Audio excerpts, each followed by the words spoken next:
Hello, আসসালামু আলাইকুম। আমি রেড শপ থেকে রিজি বলছি।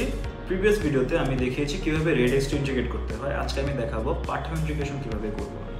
প্রথমত আমি সেটিংসে যাব, সেটিংস থেকে শিপিং পার্টনার্সে, এখান থেকে আমি পাঠাও অ্যাক্টিভ নয় ক্লিক করব। অলরেডি আমি মেল আর আমার পাসওয়ার্ডটি অ্যাড করে নিয়েছি। এখন আমি ক্লায়েন্ট আইডি আর ক্লায়েন্ট সিক্রেটটা অ্যাড করব। এর জন্য আমার পাঠাওয়ের মার্চেন্ট অ্যাকাউন্টে যেতে হবে। এখান থেকে ডেভেলপার্স এপিআইতে যেতে হবে। ডেভেলপার্স এপিআই থেকে আমার ক্লায়েন্ট আইডি আর ক্লায়েন্ট সিক্রেটটা নিতে হবে।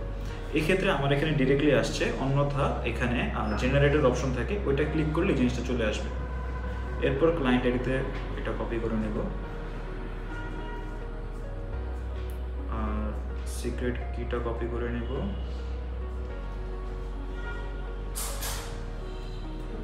এখন স্টোর আইডি ক্রিয়েট করব। আমার এখানে স্টোরসে যাব, স্টোরে যাওয়ার পর আমার যে লাস্ট আইডি যেটা আছে ওটা আমি অ্যাড করে নেব।